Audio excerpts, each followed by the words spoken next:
ইসলামী bank বলতে বাংলাদেশে এখন অনেকগুলো ইসলামী ব্যাংক আছে। এই ইসলামী ব্যাংকগুলোতে টাকা রেখে আমরা তার লভ্যাংশ ভোগ করতে পারবো কিনা এ বিষয়ে ওলামায়ে কেরামের একাধিক মত আছে। কিছু ওলামায়ে কেরামের গবেষণা অন্তে তারা বলেন যে ইসলামী ব্যাংকগুলো আমাদের দেশের পরিসরে কেন্দ্রীয় ব্যাংকের অধীনে থাকতে হয়, দেশের প্রচলিত নিয়মকানুন মেনে চলতে হয়, যার কারণে এবং অনেক ক্ষেত্রে সদিচ্ছার অভাব বা ঘাটতি থাকার কারণে পরিপূর্ণ ইসলামিক না। যেহেতু পরিপূর্ণ ইসলামিক না, অতএব সেখানে টাকা রেখে সেটার লভ্যাংশ খাওয়া জায়েজ হবে না। এটা হলো কিছু আলেমদের মত। এর বিপরীতে অন্য ওলামায়ে কেরাম বলেন যেহেতু আমাদের সমস্ত ইসলামী ব্যাংকগুলোর শরিয়া বোর্ড আছে এবং সে শরিয়া বোর্ডে গ্রহণযোগ্য ওলামায়ে কেরাম বসে আছেন, তাদের দায়িত্ব হলো এটা ইসলামী পদ্ধতিতে চলছে কিনা মনিটরিং করা, পরামর্শ দেওয়া। তো সেক্ষেত্রে ওলামায়ে কেরামের এই শরিয়া বোর্ডের উপরে আস্থা রেখে তারা কি করছেন না করছেন ওই দায়িত্ব আমার না। আমি ওলামায়ে কেরামের শরিয়া বোর্ডের প্রতি আস্থা রেখে সেখান থেকে লভ্যাংশ খেতে পারি। দুইটা মত পেলাম কিনা?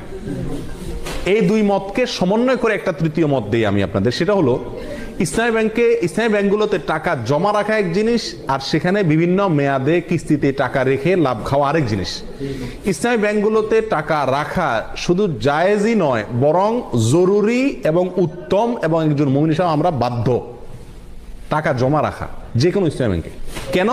কারণ সুদী ব্যাংকে আমি টাকা জমা রাখলে কেমন যেন তাদেরকে সুদী কারবারে কি করলাম, সহায়তা করলাম। আমার এই টাকাটা পেয়ে তারা সুদে সহায়তা করবে। ইসলামী ব্যাংকগুলো আর কিছু করুক আর না করুক, একটা কাজ তো তারা করবে, সেটা কি? আমার এই টাকাটা নিয়ে সুদ যে হারাম এই একটা কনসেপ্ট ইসলামী ব্যাংকগুলো বাংলাদেশে বিস্তার করছে কি করে নেই। অন্য ব্যাংকগুলোতেও বলে কয়ে ঘুষ দিয়ে ঘোষণা দিয়ে কি দেয়, সুদ দেয়। আর সুদ যে হারাম এই কনসেপ্টটা ইসলামী ব্যাংকগুলো বাংলাদেশে একরকম প্রতিষ্ঠিত করছে। বাস্তবায়ন যাই হোক এটা জানাইছে, এলেমটা তারা প্রচার করছে। স্বীকৃতি এবং স্লোগান হলো তারা সুদমুক্ত ব্যাংকিং চায়। অতএব তাদের কাছে টাকা রাখা আর সুদী ব্যাংকে টাকা রাখা বেশ কম আছে না নেই? সুদী ব্যাংকে টাকা রাখা মানে সরাসরি সুদখোরকে আমি হেল্প করা, ঠিক না?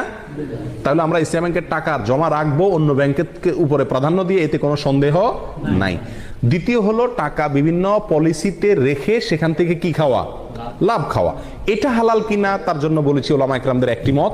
অনেকে বলেছেন যে এটা হালাল, কারণ এখানে শরিয়া বোর্ড আছে, ওনারা দেখছেন, আমার আর ভেতর দেখার দরকার নাই, বাকি দায়িত্ব তাদের, আল্লাহর কাছে তারা সব বিষয়ে তো আমি গভীরে যা দেখার দরকার নাই, জরুরি না। আর সবচেয়ে বড় কথা হলো তারা বলেন মুসলিম হিসাবে আমরা যেরকম মুসলিম ভেজালও আছে ভালো আছে, ইসলামী ব্যাংকগুলো এরকম দুধের দোয়া না, তাদেরও ভুলও আছে সঠিকও আছে। কিন্তু তারা যেহেতু সুদের বিরুদ্ধে স্লোগান নিয়ে রাস্তা নামছে এবং এটার বিরুদ্ধে একটা ফ্লো তৈরি করতে চাচ্ছে, অতএব তাদের ওখানে টাকা রেখে হালাল ব্যবসার পলিসিতে টাকা রেখে লাভ খাওয়া মাসে মাসে জায়েজ আছে। এটা হলো আমাদের মত। অন্য ওলামায়ে কেরাম বলেন যে না, পরিপূর্ণভাবে ইসলামীভাবে চলতে পারে না, বাধা আছে, অথবা সদিচ্ছার অনেক ক্ষেত্রে অভাব আছে, এই জন্য না জায়েজ।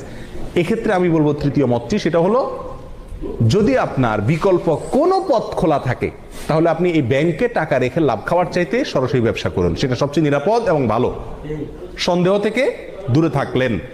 আর যদি অন্য কোনো সমস্ত উপায়গুলো বন্ধ হয়ে যায় তাহলে ইনশাআল্লাহ বিইذনিল্লাহ এটা পরিপূর্ণ হারাম হবে না। আল্লাহু আলাম।